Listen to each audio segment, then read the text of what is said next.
I am Layla, and I've learned something about the world that I wish wasn't true. People see you, and in a single second, they think they know everything about you.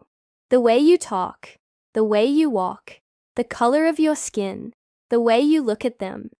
It all becomes their excuse to decide who you are before you even open your mouth. And when I tell you what happened to me that day at the station, you'll understand why I'll never forget it.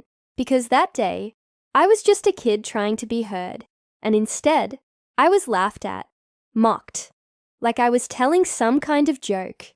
But the truth wasn't a joke.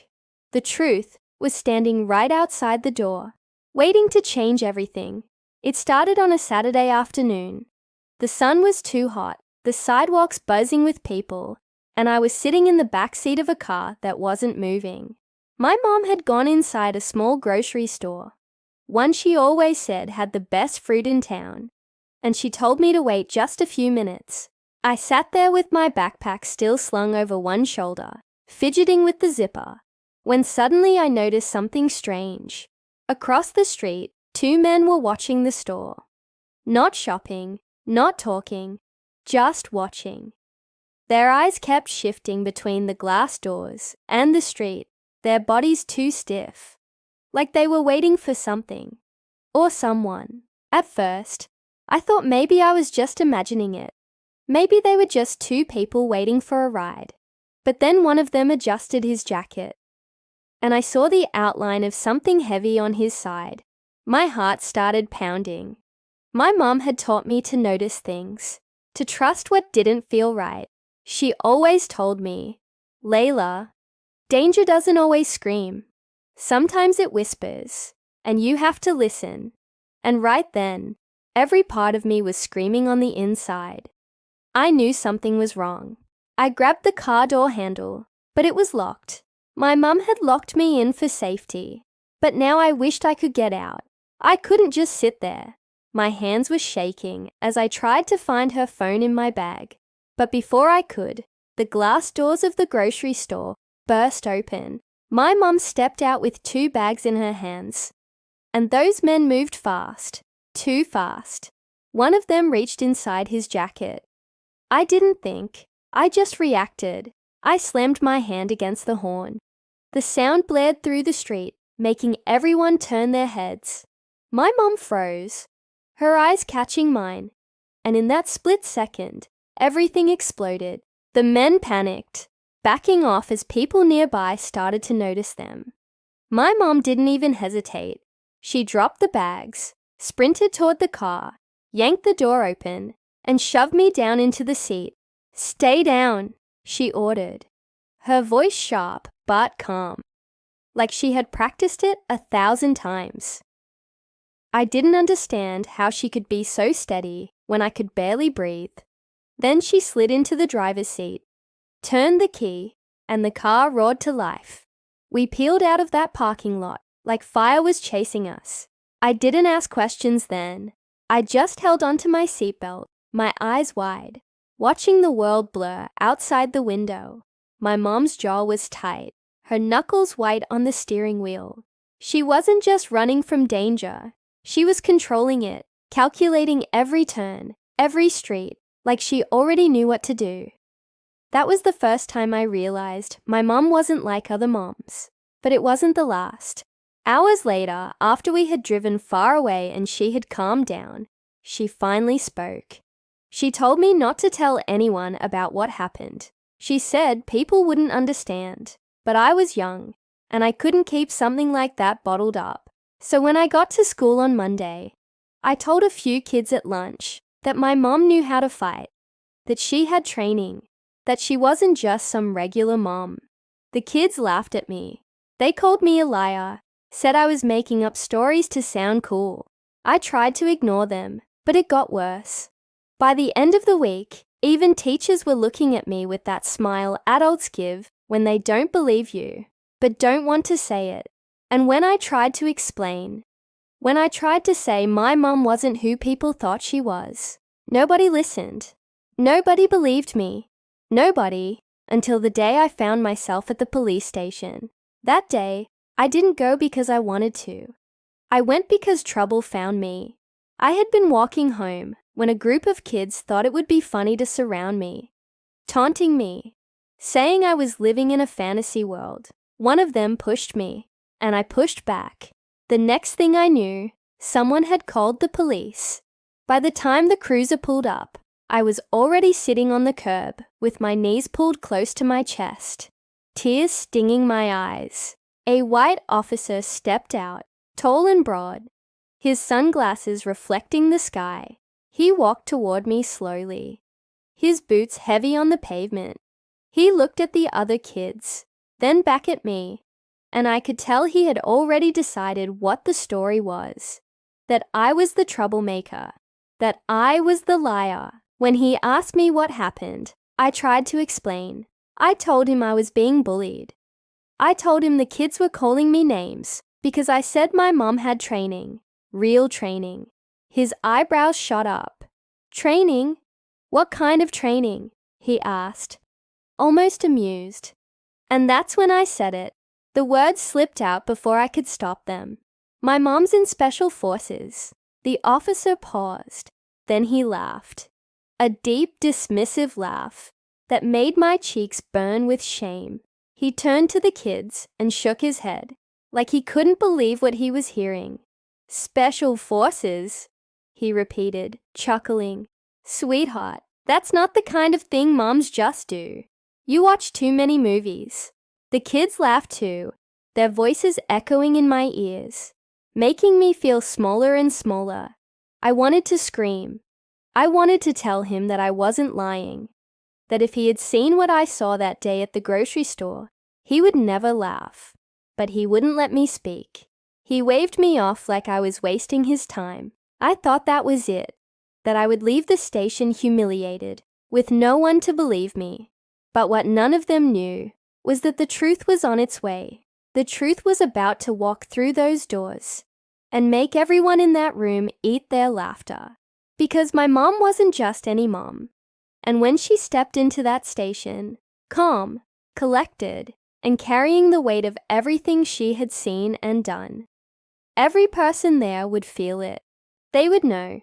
And the officer who laughed the loudest, he would be the first one to fall silent. My mom walked into that station like she owned the ground under her feet. She didn't rush, didn't look rattled, didn't even seem bothered by the way the officer and the kids were still chuckling at me. She moved with this calm strength that made the air shift. People noticed. The laughter faded, not all at once, but in pieces. Like they weren't sure if they should keep going or stay quiet. And in that moment, I understood why I had never really known everything about her. There was always more to my mom. Layers I hadn't been allowed to see. Secrets she carried without ever dropping them. She looked at me first, her eyes soft, like she knew I'd been through enough for one day. Then she turned her gaze to the officer, and her whole expression changed. The softness was gone, replaced with something sharper. The way her eyes locked on him, it was like she was measuring him, deciding whether he was worth her time. He shifted slightly, like her silence was heavier than any words, but he forced a smirk anyway. So, you're the Special Forces, Mom, huh? He said, his voice dripping with doubt. He thought he was clever, thought this was just another chance to laugh at us. My mom didn't answer right away. She tilted her head, studying him, and then she said something I'll never forget. Funny thing about the truth, she told him. It doesn't need anyone to believe it. It just waits until the right moment to show itself. The room felt colder when she said it. The kids who had followed me there fidgeted, glancing at each other, their earlier confidence shrinking. The officer cleared his throat, but he didn't have a comeback. And me? I sat there in awe, realizing that even though I didn't understand everything about her life, she carried herself in a way that demanded respect. But that moment didn't erase the weeks I had spent being mocked. It didn't erase the sting of laughter or the heavy weight of not being believed. I wanted answers. I wanted to know why my mom was so different, why she knew things, why danger seemed to find us, and she never looked surprised by it. And most of all, I wanted to know why she kept it all hidden. Later that night, when we were home, I tried asking her. We sat in the kitchen, the clock ticking on the wall, and she poured herself tea like nothing unusual had happened that day. I stared at her, waiting for her to say something, but she didn't. Finally, I blurted it out. Why didn't you tell me? Why didn't you tell me who you are? She froze, the steam from the tea rising between us.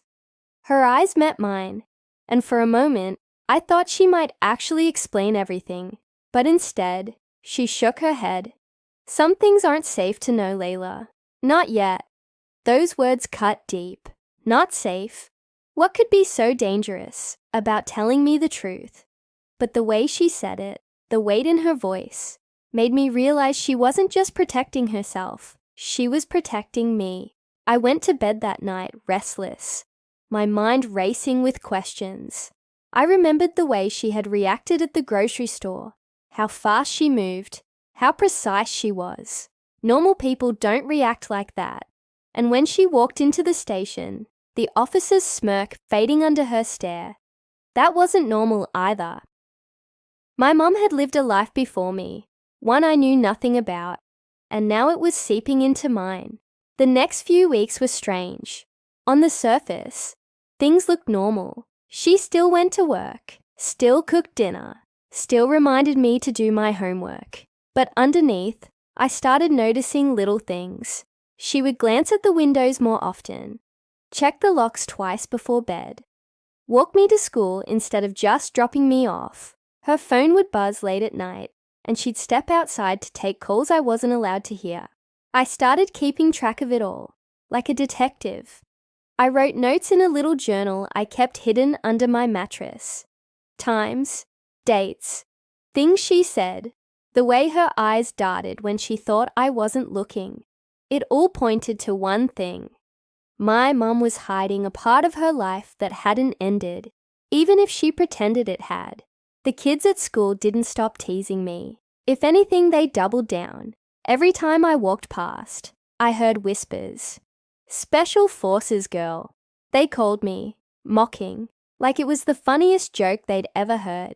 I tried to ignore them, but deep down, I started to doubt myself. What if I had imagined it? What if my mom really was just a regular woman who had one brave moment at the grocery store? What if I was making everything bigger than it was? But then, one night, I heard something that erased every doubt. I woke up thirsty, padding into the kitchen for a glass of water. The house was dark, the floor cold under my feet. As I reached for a cup, I heard her voice, low and steady, coming from the back porch. She was on the phone again. I froze, the cup in my hand, and leaned closer to the door. I told you not to contact me here, she whispered harshly. A pause, then her voice dropped even lower. No, I won't put her in danger. If they know I'm still active, she'll be the first target. You know that. My chest tightened. Still active? A target. I pressed my hand against the wall, trying to steady my breath. She was talking about me. Whoever was on the other end of that call knew about me, knew about her, and knew enough to threaten the quiet life we had built. The call ended quickly, and she slipped back inside, her face unreadable as she passed the kitchen. I ducked down, hiding behind the counter until she went upstairs. My hands shook as I poured the water, my mind spinning with more questions than answers. From that night on, I couldn't look at her the same way. Every smile, every gentle reminder, every hug, it all felt like it was hiding something bigger, something darker. And the more I tried to push for answers, the more she pulled back. But secrets have a way of catching up, and hers were closer than either of us realized. The tension around us grew thicker. Sometimes I caught her scanning the street before we left the house. Once, I noticed her slip something small and black into her bag, shaped like a radio, but not quite. She was preparing for something, waiting for something. And though she never said it, I knew it was only a matter of time before the truth she kept so carefully hidden would come crashing into our lives. I thought about that officer a lot, the way he had laughed at me, the way he didn't believe a word I said. I imagined what would happen if he saw what I saw that night on the porch. If he heard her voice when she said, active, would he still laugh? Or would he realize too late that the truth doesn't ask for belief, it forces it? What I didn't know then was that the moment was coming, sooner than I expected, and when it did, not only would the officer stop laughing, but everyone who ever doubted me would understand that the world is bigger, darker, and far more dangerous than they thought.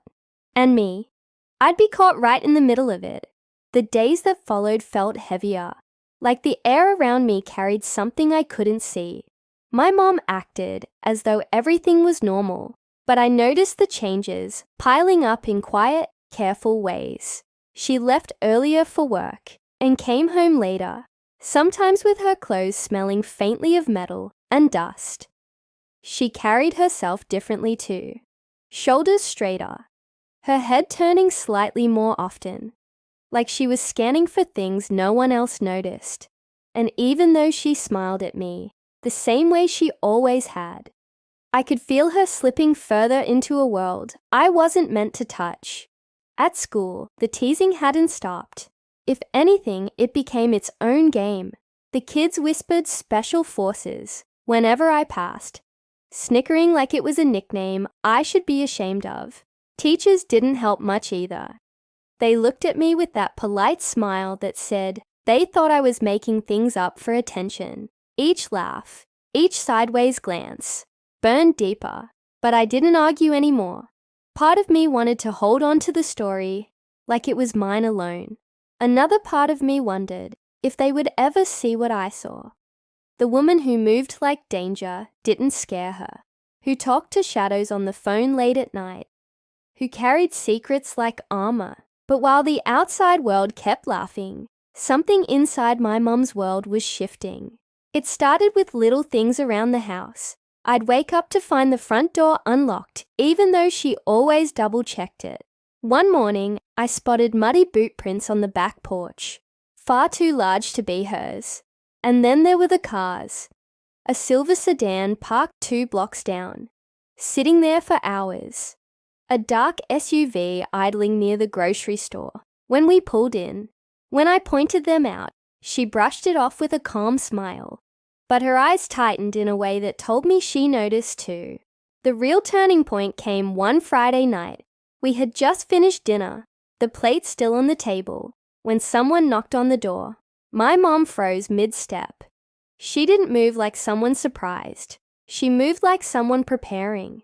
She motioned for me to stay put, then walked slowly to the door, her hand hovering near her pocket. She opened it only an inch, just enough to see who stood outside. From my chair, I couldn't see the visitor's face, but I heard the low murmur of a man's voice. His tone wasn't casual. It carried authority, the kind that makes people stand straighter without realizing it. My mom didn't invite him in. Instead, she stepped outside, closing the door firmly behind her. I sat there, my heart pounding, straining to hear their voices through the wood. Words floated in and out. Assignment. Not safe. She's too young. I wanted to press my ear against the door, but before I could, she came back in. Her face was calm again, but her hands trembled slightly as she reached for the dishes. She didn't explain who it was. She didn't tell me anything, and I didn't ask. Somehow, I knew the less I knew, the safer I was. Still, the questions wouldn't stop racing through my mind. Who was the man? What did he want? And what did my mom mean when she said I was too young? That night, I dreamed of shadows. Men in black uniforms chasing me through empty streets. My mom was there, always ahead, but every time I called out to her, she disappeared into the dark. When I woke up, sweat clinging to my skin, I felt like the dream wasn't just a dream. It was a warning. Meanwhile, the officer who had laughed at me wasn't done with us either. He started showing up in strange places. At the grocery store, outside the school, once even near our house.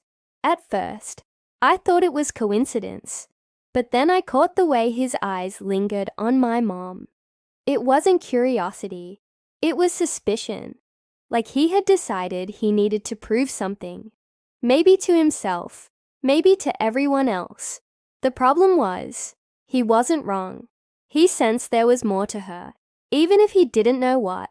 And that made him dangerous. Because men like him don't stop digging once they think they've found a loose thread. I overheard him one afternoon at the station, when I had to go with my mom to clear up paperwork about the incident at school. He didn't know I was nearby, sitting just behind the half-open door. His voice was low, serious. She's hiding something.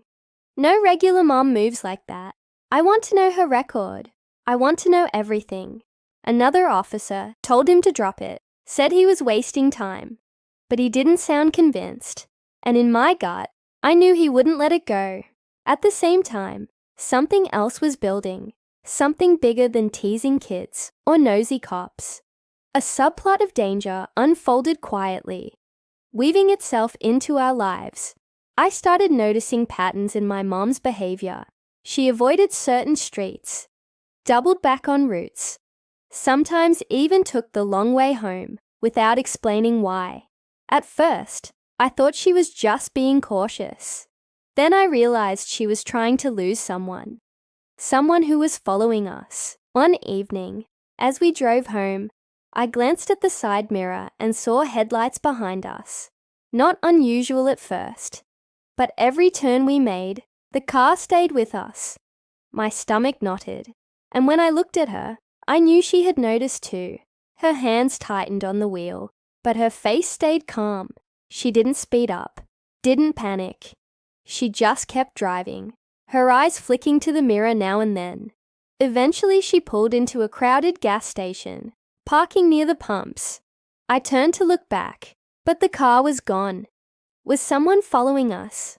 I whispered. She reached over, touched my hand gently, and said, "Not everything you see is what it looks like." But I knew better.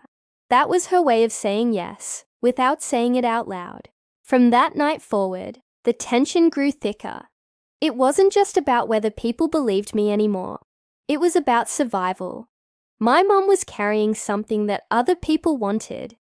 And now we weren't just hiding secrets. We were being hunted because of them. The officer's suspicion, the men in cars, the late-night phone calls. They were all threads of the same knot tightening around us. And no matter how much I wanted to believe she could handle it all, I couldn't shake the feeling that the storm was coming faster than either of us could prepare for. And me? I was trapped in the middle, between the world that laughed at me and the world that would never laugh again once the truth came out. The night it all came to a breaking point started off deceptively calm. The sky was a heavy shade of blue, the kind that lingers after sunset, and the air was still. I remember thinking it felt too quiet, too settled, like the world was holding its breath. My mum had cooked dinner, but she barely touched her food. Her eyes kept flicking to the window, the way they had been doing more often lately, as though she was listening to something I couldn't hear. I wanted to ask her what was wrong, but I'd learned by then that direct questions rarely gave me answers. Instead, I watched her carefully, studying the way her shoulders tensed whenever a car passed outside, the way her hands lingered on the table just a little too long. She was waiting for something, or maybe someone, and I could feel the weight of it pressing into the room. After dinner, she asked me to pack a small bag, just in case. She said it so calmly, like she was suggesting I prepare for a sleepover. But the way her voice dipped lower, the way her eyes lingered on mine, told me this wasn't a casual request. She was preparing for movement, for escape. I wanted to push back, to demand an explanation, but my throat tightened and I just nodded. As I packed, I heard her phone vibrate. She stepped into the hallway, voice sharp and clipped. "They're closer than you said," she whispered. "If they make a move tonight, I'll do what I have to do. But she's with me. Don't forget that." My heart raced at those words. Whoever she was talking to, whatever was coming, it wasn't far away anymore. It was here. That same night, the officer who had mocked me appeared again. We had just finished clearing the dishes when there was a knock at the door, harder and more insistent this time. My mom froze, exchanged a glance with me, then moved to answer it. She didn't open it right away. She waited, her hand resting near her pocket, like she always did, then cracked it just enough to see outside. This time, she didn't step out. The officer stepped in. His face was serious, stripped of the smug smile I remembered from before. He looked different, tired, restless, maybe even nervous. His eyes scanned the room, then landed on me before turning back to my mum. "I need to talk to you," he said firmly. "You've made it clear you don't believe a word that comes from this house." My mum replied, her voice steady but sharp. His jaw tightened. "I believe enough now. Things are happening I can't explain. Cars tailing you, names being thrown around at the station. Someone's watching you, and I need to know why." For the first time, I saw my mum hesitate, just for a second. She didn't let him see it, but I caught it. Then she shook her head. "If you're here to dig, you're already in deeper than you should be. Leave it." But he didn't leave. He stepped further inside, lowering his voice. I laughed at her once. "I won't make that mistake again. Just tell me, what are we walking into?" The silence that followed was unbearable. I thought my mom might throw him out, but instead, she let the door shut behind him. That was when I realized the danger had reached a level where even she couldn't deny it anymore. Before anything else could be said, headlights swept across the window. A car pulled up outside, then another. The engines cut, but the silence that followed wasn't peaceful. It was heavy, deliberate. My mom's posture shifted instantly. Alert, precise, ready. She grabbed my bag from the floor and shoved it into my hands. "Stay close to me," she whispered. The officer looked at her, then at the window, his expression darkening. "Who are they?" My mom didn't answer. She didn't need to. The look on her face told us everything. Whoever was outside wasn't here for a friendly visit. The knock that came next wasn't like the officer's. It wasn't hesitant. It was strong, sharp, demanding. My mom didn't move to open it. Instead, she motioned for us to stay back, her entire body tight with focus. The second knock came louder, rattling the door frame. Then a voice, low and commanding. "We know you're in there. Don't make this harder." My chest tightened, and I gripped the strap of my bag so hard it dug into my palm. The officer stepped closer to the door, but my mom raised her hand, stopping him in his tracks. Her eyes locked on him, fierce and unflinching. "You wanted to know the truth," she said. "You're about to see it." The pounding on the door grew louder, more urgent. Shadows moved outside the windows. More than one, more than two. Whoever they were, they had come prepared. My mum positioned herself between me and the door, her entire frame squared. Every muscle coiled like a spring. The officer's hand hovered near his holster, but I could see in his eyes that he was already questioning if he was ready for this. And me? I couldn't move. I couldn't speak.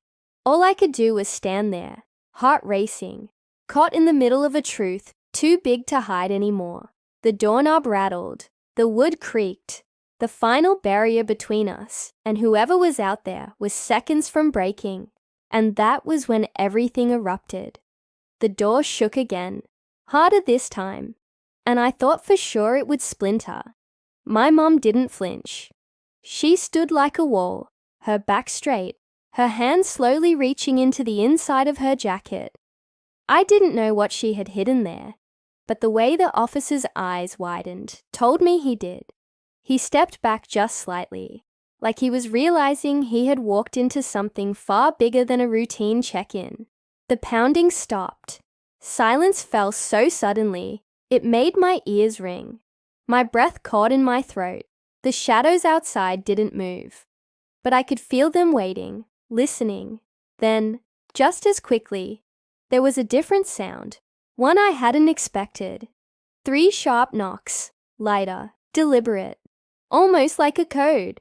My mom's face changed in an instant. Her jaw tightened, her eyes narrowing. Whoever was out there wasn't just some faceless threat. They knew her. The officer glanced at her, whispering, "You know them." She didn't answer him. She didn't even look at him. Instead, she leaned close to me, her voice barely a whisper. "Stay behind me, no matter what happens."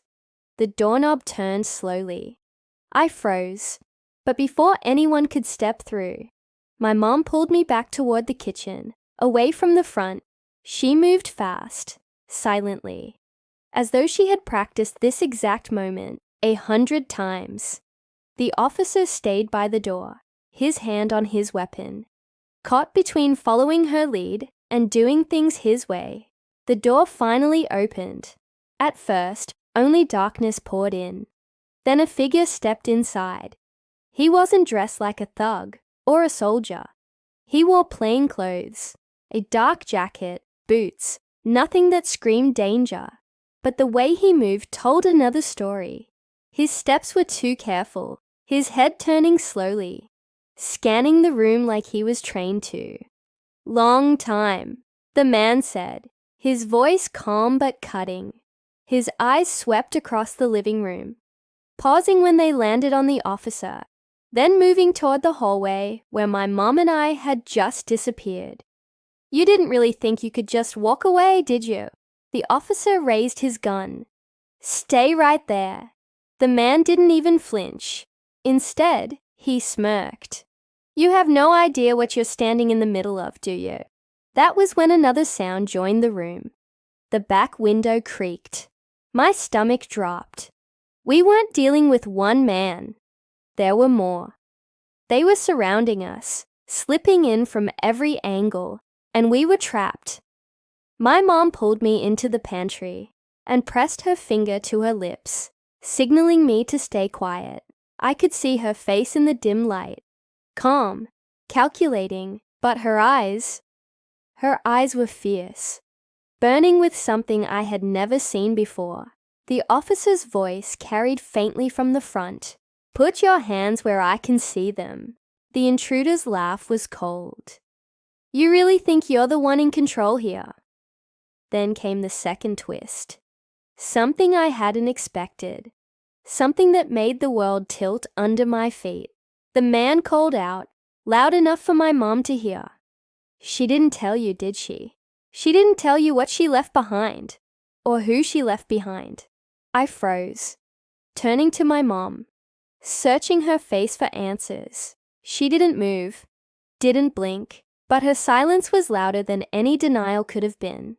The officer, confused, barked. "What are you talking about?" The man's smirk widened. Ask her about the team she abandoned. Ask her about the mission that went wrong. Ask her about the lives that were lost because she ran." My chest tightened. My mom, the woman who had always protected me, who seemed untouchable, had a past full of people I had never known existed. And according to this man, she hadn't just been part of something dangerous. She had walked away from it, leaving destruction behind. The officer's grip faltered. He glanced back toward the hallway, torn between suspicion and disbelief. My mom finally stepped out, her shadow cutting through the dim light.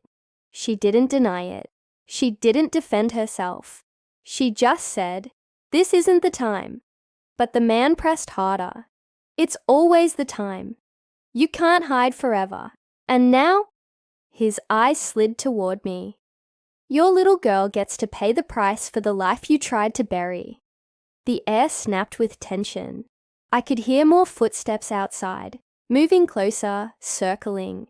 The house felt smaller, tighter, as if the walls themselves were closing in. My mom positioned herself directly in front of me, her body a shield. Her voice was low but strong. "If you touch her, you'll regret it." The officer's voice cracked through the chaos. "Somebody explain what's going on right now." No one answered him. And then came the sound that sealed the moment into my memory forever. The unmistakable click of weapons being drawn all around us. Not one, not two, a dozen. We weren't just surrounded. We were outnumbered, outgunned, and out of time. I clutched the strap of my bag, my pulse racing so hard, I thought it might break through my chest. This wasn't about teasing anymore. This wasn't about laughter in a police station. This was life and death, and the truth that had been hidden all this time was about to explode into the open. The drive after that night felt like stepping into a strange calm after a storm. But the quiet wasn't peace. It was the pause before the next chapter. My mom's hands gripped the wheel, steady, her eyes scanning every street, every corner, though the immediate danger was gone. The officer rode silently beside her, still processing the chaos he had witnessed. I sat in the back, my heart still hammering, my mind spinning with everything I had learned about the woman I called Mom, the life she had hidden from me, and the reality we now had to navigate. The first thing she did when we reached home was check every lock, every window, making sure no one had followed us. I had watched her do this 1,000 times before, but now, after the events at the station, it carried a weight that made me see her differently. This wasn't just habit. It was instinct, training, survival. I realized that for my mom, everything she did for me was layered with a purpose I hadn't fully understood. She turned to me after securing the house, her expression softer now, the intensity slightly softened, but still present. "Layla," she said, "what happened tonight?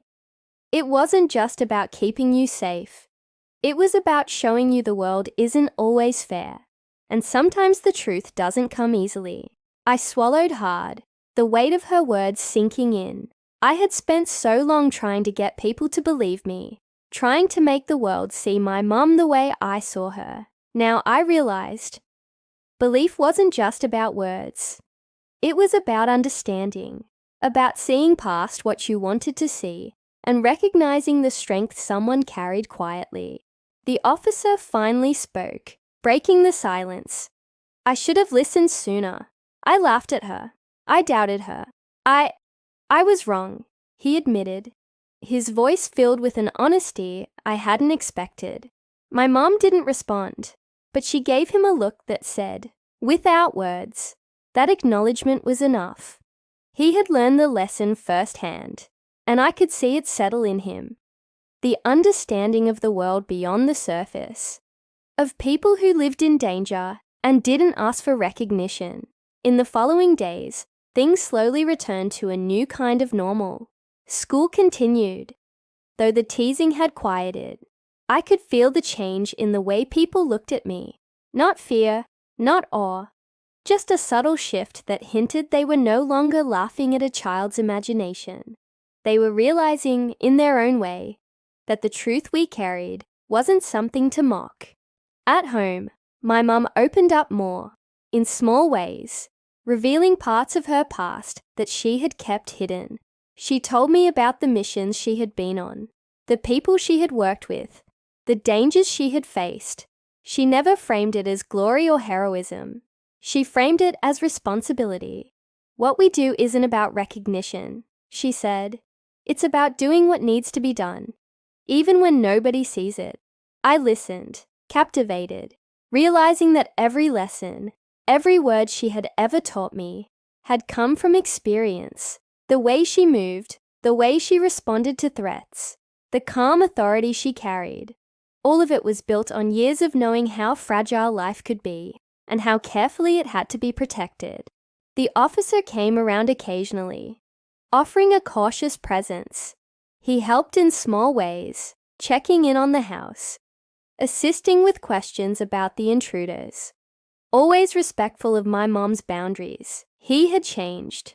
The man who once laughed at me now had a kind of quiet reverence, a sense that he had witnessed something extraordinary and had to recalibrate everything he thought he knew about courage, strength, and truth. But the biggest change, the one that impacted me the most, was in myself. I began to see the world differently. I understood that courage wasn't just physical strength. It was integrity, decisiveness, and protecting the people you loved, even when it's difficult or dangerous. I realized that my mum's life had been a lesson in this, and now it was my turn to carry the lessons forward. I also began to piece together the subtle warnings my mom had always given me, the way she had shielded me from the threats, the quiet moments of preparation, the phone calls she never let me hear. All of it was her way of teaching me to recognize danger without being paralyzed by it. I started to notice things the way she did, patterns in people's behavior, shifts in tone, the weight behind words that weren't spoken, the subplot with the intruders never fully resolved in the sense of closure. They were caught and taken away, but the message was clear. There were others who would always challenge the safety we tried to build, always testing the strength and vigilance my mom had instilled in me. That understanding didn't frighten me as much as it might have before.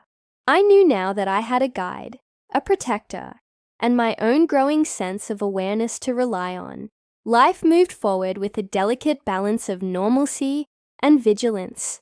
The laughter at school faded completely, replaced by curiosity or cautious respect. Teachers, once doubtful, began to see me differently, not as the child spinning tales, but as someone who had been through experiences that shaped a rare resilience. I started to speak with more confidence, not to boast, but to convey understanding. The same calm authority my mom carried effortlessly. The officer's role evolved too. He became a quiet ally, a witness to the reality of my mom's life. He didn't need to be part of it fully, but his acknowledgement mattered.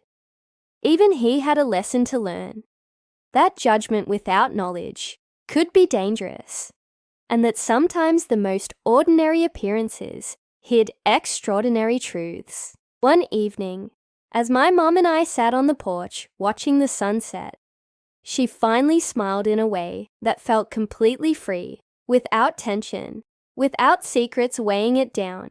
"You've seen a lot," she said, "and you've learned even more. Remember, strength isn't just about surviving the worst moments. It's about understanding them and moving forward with clarity." I nodded, absorbing every word. The lessons were clear, and though I had faced fear and witnessed danger, I also understood hope, resilience, and the quiet power of truth. That night, I realized the story didn't have to end in darkness. We had survived, learned, and adapted, and that gave me a sense of peace I had never known before. Yet even in that calm, a final twist lingered. My mom's phone buzzed again, the screen showing an unknown number. She glanced at it, her eyes narrowing slightly, and I noticed a flicker of tension, subtle but unmistakable. "Some things never end completely," she said quietly. "But for now, we rest. Tomorrow we face what comes next." I realized then that life would always bring challenges, but the courage, wisdom, and vigilance my mom had passed on to me would be my armor. The past had shaped her, the present tested her, and the future would demand even more. But together, we were ready. As the stars began to dot the night sky, I felt a quiet sense of understanding. I had learned who my mom truly was, the depths of her strength, and the importance of trust, vigilance, and courage. And I knew that whatever the world threw at us next, we would meet it head-on, grounded in the lessons of survival, love, and the unbreakable bond we shared. The night ended, not with fear, but with awareness and hope. The story closing on a note of reflection. Life would continue to challenge us. Secrets would continue to unfold, and threats might arise again. But now I understood that facing them together, with knowledge, courage, and love, was how we survived. And in that quiet, under the stars, I realized the truth. Strength isn't about hiding who you are. It's about embracing it, protecting those you love, and standing firm, even when the world doubts you. My mom had taught me that, and now I was ready to carry it forward. The future was uncertain. The shadows still lingered, but we had faced the storm, and in surviving it, we had found the most important truth of all. Courage isn't the absence of fear. It's moving forward despite it. And so, our story ended not in defeat or despair, but with understanding, resilience, and the knowledge that the world is dangerous, unpredictable, and at times unfair, but that love, vigilance, and courage could guide you through even the darkest nights.